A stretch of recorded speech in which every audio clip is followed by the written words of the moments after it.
Okay, now we are on the exercise 8.4। ठीक है, अब देखिए क्वेश्चन नंबर 1 हमको क्या बोलता है, express the trigonometric ratios sine A, sec A and tan A in terms of cot A. मतलब साइन ए को कॉट के फॉर्म में लिखिए, साइन ए को कॉट के फॉर्म में लिखिए ये बोला है उन्होंने, या फिर सेक ए को कॉट के फॉर्म में लिखिए और टेन ए को कॉट के फॉर्म में लिखिए। तो हम सबसे पहले साइन ए को पकड़ते हैं। अब आप देखिए साइन ए, ये फुल एक्सरसाइज हमारी ट्रिग्नोमेट्रिक आइडेंटिटीज पे बेस्ड है।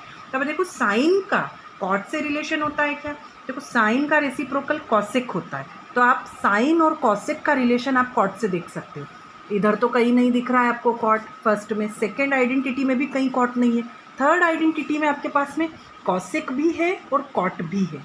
ठीक है, अब आप देखो कॉसेक किसका रेसिप्रोकल है, साइन का, तो मैं इसको यूज़ कर लेती हूँ। आप लिख सकते हो, आप स्टार्ट अगर करोगे तो आप लिख सकते हो कि cot square A plus 1 is equal to cosec square A. Yes, अब कॉसेक स्क्वायर ए को हम लिख सकते हैं 1 अपॉन साइन स्क्वायर ए, ये पार्ट एज इट इज़ है। 1 upon sine square A is equal to cot square A plus 1। तो अगर आप आपको साइन ए की वैल्यू निकालनी है तो आप इसका रेसिप्रोकल कर दो। तो अगर रेसिप्रोकल किया तो ये क्या बन गया, साइन स्क्वायर ए, तो रेसिप्रोकल इस साइड भी हुआ तो ये हो गया 1 upon cot square A plus 1। ठीक है, बट हमको साइन ए की वैल्यू चाहिए, तो आप क्या करोगे, आपको एक स्क्वायर हटाना है। अगर ये स्क्वायर हटेगा तो इस साइड अंडर रूट लग जाएगा, मेरे पास आ जाएगा sine A is equal to 1 upon under root cot square A plus 1। अब आप देखिए नेक्स्ट आपको टेन ए को चेंज करना है। टेन ए को कॉट के फॉर्म में कैसे चेंज कर सकते हैं, सो सिंपल, यहाँ पर कोई आइडेंटिटी भी नहीं सोचना है। आपको पता है टेन किसका रेसिप्रोकल है, कॉट का, और कॉट 10 का, तो आप टेन ए को डायरेक्ट लिख सकते हो 1 upon cot A, so simple. अब थर्ड हमको सेक ए को लिखना था कॉट के फॉर्म में, तो अब आप देखिए आइडेंटिटी एक बार और देख लेते हैं। सेक हमको सेकेंड में दिखता है और यहाँ पर 10 भी नज़र आता है, तो आपको सेक को किसके फॉर्म में लिखना है, कॉट के फॉर्म में। तो आप ये वाला यूज़ कर सकते हो फॉर्म जो हमने चेंज करके बनाया हुआ था। Sec square theta is equal to 1 plus tan square theta होता है, वहीं यहाँ पर हमने वही किया है। Sec square theta is equal to 1 plus tan square theta, तो सेक ए क्या हो जाएगा, under root 1 plus tan square है। यहाँ का स्क्वायर हटा के अगर आपने इधर अंडर रूट ले लिया। ओके, अब आप देखिए आपको 10 के फॉर्म में नहीं चाहिए, आपको सेक को किसके फॉर्म में करना है, कॉट के फॉर्म में। तो 10 और कॉट का रिलेशन होता है हमारे पास, तो sec A is equal to under root 1 as it is. Tan square A को आप क्या लिख सकते हो, 1 अपॉन कॉट ए का होल स्क्वायर, चलेगा अगर हम होल स्क्वायर लिखेंगे तो। ठीक है, तो आपके पास में क्या आ जाएगा, sec A is equal to, cot ने अगर उधर मल्टीप्लाई किया कॉट स्क्वायर ए ने, यहाँ पर होल स्क्वायर नहीं लेते तो भी चल जाता, कॉट स्क्वायर ए ने अगर उधर मल्टीप्लाई किया तो यहाँ पर हो जाएगा ये कॉट स्क्वायर ए प्लस 1 और नीचे एलसीएम आ गया कॉट स्क्वायर ए। और थोड़ा सा और सिंपल करना चाहे तो आप क्या कर सकते हो, सेक ए इज इक्वल टू, इस अंडर रूट को ऊपर ले लो, ऊपर आपके पास में सेपरेटली हो गया, और नीचे अगर सेपरेट किया आपने अंडर रूट को तो ये स्क्वायर और अंडर रूट कैंसिल हुआ, मेरे पास नीचे बच गया cot A. This is the first question. ऐसे कई क्वेश्चन आपके पास में 1 मार्क या 2 मार्क में आ सकते हैं कि किसी भी एक ट्रिग्नोमेट्रिक, 3 से 4 ट्रिग्नोमेट्रिक रेशो दे देंगे और उनको चेंज करो किसी एक ट्रिग्नोमेट्रिक रेशो के फॉर्म में। अब now this is the question number 2, but before doing this question आप लोगों को आइडेंटिटीज़ याद होना चाहिए। Again I am telling you, देखिए ये क्वेश्चन बड़ा अच्छा है और आपको अच्छे से समझ आएगा इसमें।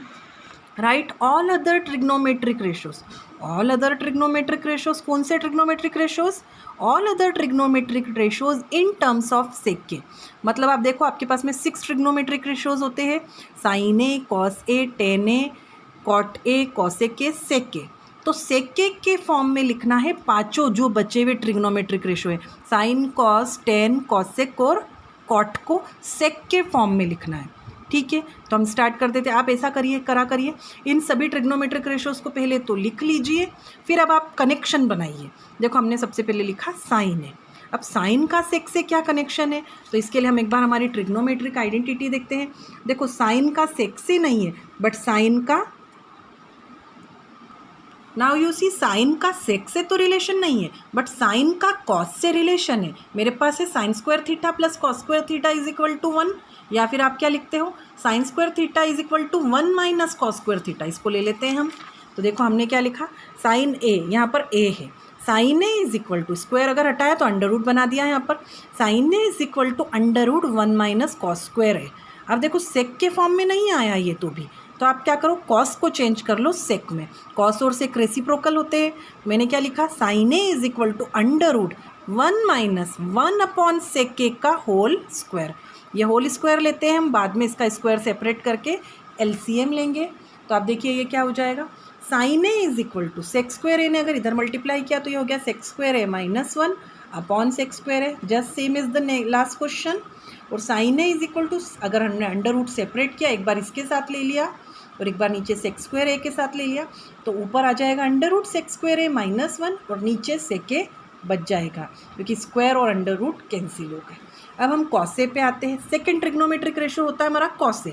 तो कॉसे तो आपको पता ही है, कॉस और सेक एक दूसरे से रिलेटेड है, एक दूसरे के रेसिप्रोकल होते हैं।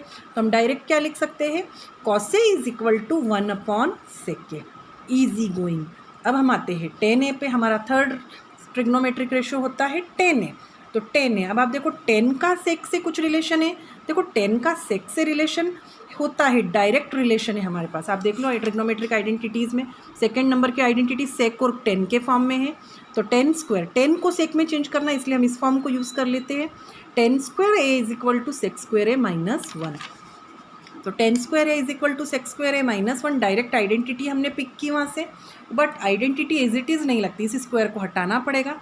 अगर स्क्वायर हटाया तो इस साइड हमारे पास में स्क्वायर रूट आ गया। अब हम आते हैं हमारा फोर्थ पार्ट पे। आप देखिए हर पार्ट, हर ट्रिग्नोमेट्रिक रेशियो एक दूसरे से लिंक अप पे, एक निकलेगा तो नेक्स्ट निकलते जाएंगे। जैसे कि अब आप कॉसेक के पे आए, तो आपको पता है कॉसेक के को सेक में कैसे चेंज करोगे। तो उसके लिए आपके पास में वेरी वेरी सिंपल, आप देखिए कॉसेक क्या होता है, 1 अपॉन साइन ए होता है। और साइन ए को हम पहले ही चेंज कर चुके हैं। यहाँ पर साइन ए को हम पहले ही चेंज कर चुके हैं हम सेक के फॉर्म में। तो साइन ए ये अगर होता है तो कॉसेक क्या हो जाएगा, इसका रेसिप्रोकल, मतलब कॉसेक हो जाएगा sec A upon under root sec square A minus 1। यहाँ पर रेशनलाइजेशन करने की ज़रूरत नहीं है, ठीक है। अब हम नेक्स्ट आते हैं कॉट पे। अब आप देखिए यहाँ पर कॉट किसका रेसिप्रोकल होता है, 10 का। तो cot A is equal to 1 upon 10 है। तो जो भी 10 की वैल्यू आई है उसका रेसिप्रोकल लिख दीजिए यहाँ पर। तो 10 की वैल्यू है under root sec square A minus 1। तो कॉट ए क्या होगा, 1 upon under root sec square A minus 1। मतलब आपको स्टार्टिंग के 3 ट्रिग्नोमेट्रिक रेशियोज तो निकालने हैं, और बाद के जो बचे हुए ट्रिग्नोमेट्रिक रेशियो है उनका तो सिर्फ रेसिप्रोकल करना है। तो you will get the answer.